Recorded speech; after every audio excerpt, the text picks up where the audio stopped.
चला तर मंडळी, उन्हाळ्यामध्ये भाजीला काय बनवायचं हा प्रश्न प्रत्येक घरात असतो. पण आजची ही मसालेदार शेवभाजी इतकी टेस्टी आहे की गरमागरम चपाती बरोबर सगळे अगदी बोटं चाटून खातील. चला, रेसिपी अतिशय साधी सोपी आहे, परंतु चवीला अतिशय भन्नाट आहे.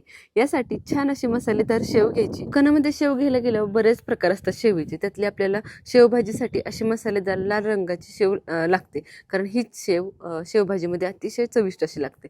चला, इथे शेव मी घेतली आहे. भाजीसाठी खूप जास्त शेवीची गरज नाही. खूप जास्त शेव घातली ना तरी भाजी खूप जास्त घट्ट होऊ शकते.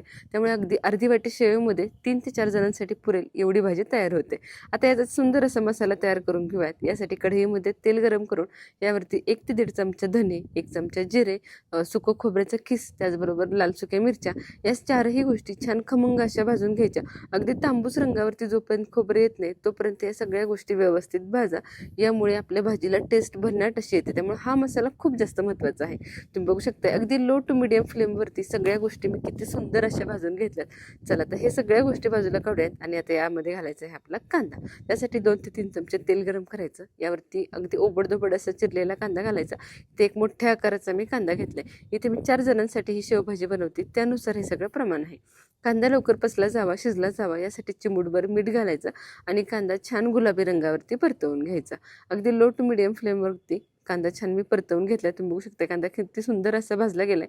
आता याचमध्ये आलं आणि लसूणही घालायचं. हेही 2 मिनिटं फक्त भाजून घ्यायचं आणि आता या सगळ्याच आपल्याला छानसं वाटण तयार करून घ्यायचं. उन्हाळ्यामध्ये बऱ्याच वेळेला पालेभाज्या अवेलेबल नसतात किंवा खूप जास्त महाग असतात. अशा वेळेस भाजीला काय बनवायचं हा रोजचा प्रश्न असतो.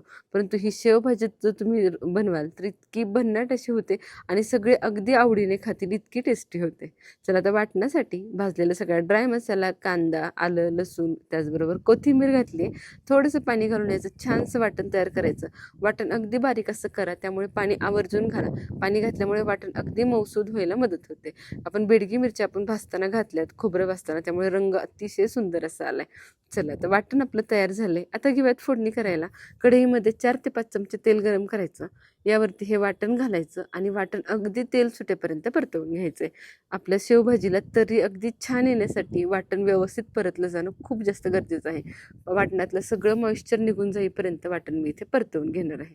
अगदी मीडियम फ्लेमवरती परतायचं. खूप हाय फ्लेमवर परतायला गेला तर वाटणाचे सगळे शिंतोडे बाहेर येतील आणि तुमचं ओटं खराब होईल. त्यामुळे अगदी मीडियम फ्लेमवरती मी छान असं वाटण परतवून घेतले. तुम्ही बघू शकता वाटणाला किती सुंदर असं तेल सुटले. आता यामध्ये सगळे ड्राय मसाले आपण घालून घेणार आहोत. त्याआधी परत एकदा 2 ते 3 मिनिटं मी परतवून घेते. वाटण जेवढं छान परतवून घ्याल तेवढी तुमच्या शेवभाजीला चव छान येणार आहे. चला, वाटण परतलं गेले. आता घेऊया ड्राय मसाले घालायला.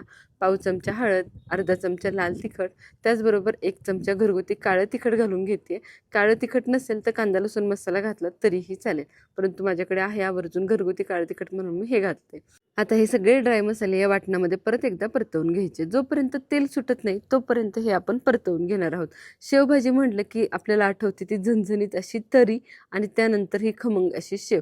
त्यामुळे तरी येणं खूप जास्त महत्त्वाचं आहे. त्यामुळे जेवढं तुम्ही वाटण छान परतवून घ्याल ना तेवढी तुमच्या भाजीला तरी छान येणार आहे. आता सगळ्यात महत्त्वाचं यामध्ये थोडंसं गरम पाणी घालायचं आणि गरम पाणी घालून परत एकदा मसाला छान परतवून घ्यायचा.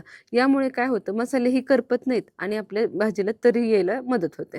त्यानंतर यामध्ये गरजेप्रमाणे गरम पाणी घालून घ्यायचं. थंड पाणी अजिबातही घालू नका.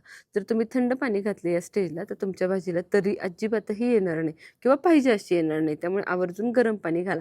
गरम पाणी घातल्याबरोबर तुम्ही बघू शकताय तेलाचा तवंग अगदी लाल भडक असं वरती यायला सुरुवात झाली. आता यामध्ये चवीप्रमाणे मीठ आणि वरती कोथिंबीर घालून घ्यायची आणि या रश्श्याला छान अशी उकळी आणायची. छान खळखळीत उकळी येईपर्यंत. तरीही तुम्ही बघू शकताय किती सुंदर अशी आली आहे. आता यामध्ये ही शेव घालून घ्यायची. जोपर्यंत भाजी छान शिजत नाही, छान उकळी येत नाही तोपर्यंत यामध्ये शेव घालू नका.